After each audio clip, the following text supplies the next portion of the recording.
నీకు సారీ చెప్పటానికి నేను ఒక్క క్షణం కూడా ఆలోచించను. ఎందుకంటే నువ్వంటే నాకు గౌరవం. నేనొక్క మంచి వ్యక్తికి భార్యగా ఉన్నాను. ఆ తర్వాత నా తలరాత ఎలా రాసిపెట్టిందో మీకు తెలుసు కదా. చిన్నప్పటి నుంచి కూడా పేదరికంలో పుట్టి పెరిగాను. అందుకే డబ్బులంటే కొంచెం ఆశ పుట్టింది. కానీ ఆ పాపని దత్తత తీసుకోవటం అనేది నువ్వనుకుంటున్నట్టుగా ఆ డబ్బుల కోసమే నేను చేయలేదు భూమి. అసలు బావ ఎందుకు ఇలా చేస్తున్నాడు? కేసులంటున్నాడు, కోర్టులంటున్నాడు. ఆయన ముందు నేను ధైర్యంగా ఉన్నా నాకు లోపల భయంగానే ఉంది భూమి. ఆయన నాకు ఎక్కడ దూరం అవుతాడో, ఆయన నుంచి నేనెక్కడ దూరంగా వెళ్లిపోవాల్సి వస్తుందో అని. అందుకే ఈ కేసులు కోర్టులు అంటూ నేను తిరిగినా కాని బావ నన్ను వదిలేస్తే నా జీవితం రోడ్డు మీద పడిపోతుంది. అదే జరిగితే నేను దిక్కు ముక్కు లేని దానిలా మిగిలిపోతాను. అందుకే పాపని దత్తత తీసుకుందామనుకున్నాను. అలేఖ్య, పాపని దత్తత తీసుకోవాలనుకోవడం వరకు తప్పు లేదు. కానీ పాపకున్న ఆస్తిని చూసి పాపని దత్తత తీసుకోవాలనుకోవడమే తప్పు. లేదు భూమి, నేను పాప ఆస్తి కోసమే దత్తత తీసుకోవాలని అనుకోలేదు. మాధవ్, నన్ను అర్థం చేసుకో. నేను నిజంగా చెప్తున్నాను. మనస్ఫూర్తిగా నేను మారాలనుకుని ఈ కోర్టులు కేసులు వీటికి వెళ్లకుండా పాపని దత్తత తీసుకుని నేను మారిన విధానాన్ని మీ అందరి కళ్లకు చూపించాలనుకున్నాను.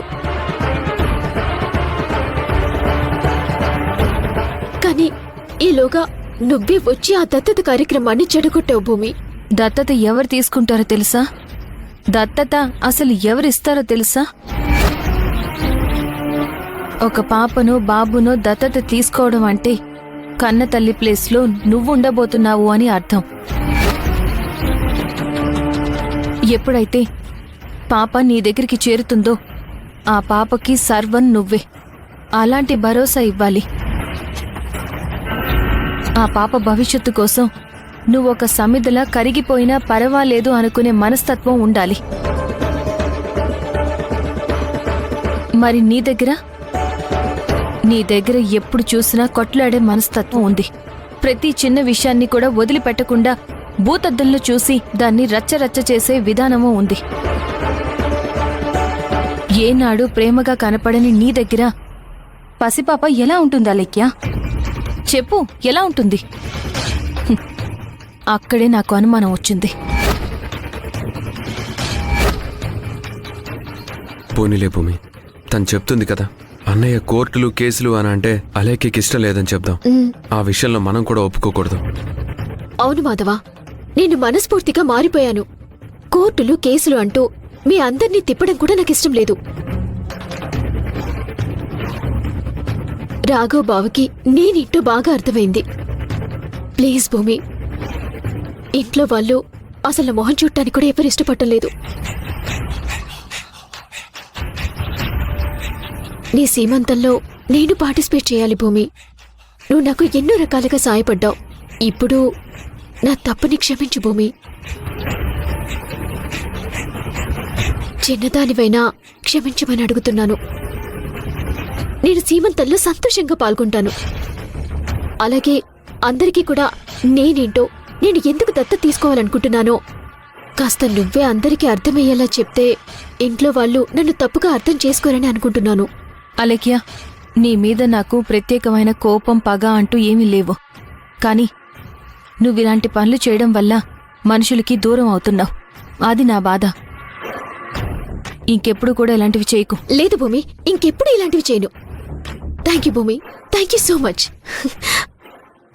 Madhav, thank you.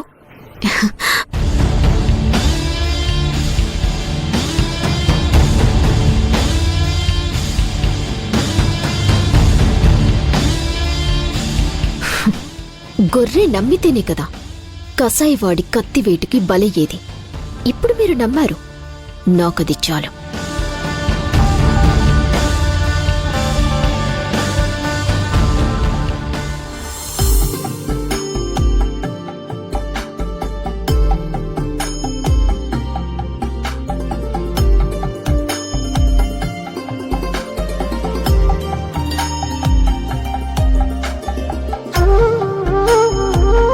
భూమికి పండంటి మగబిడ్డ పుట్టాలి.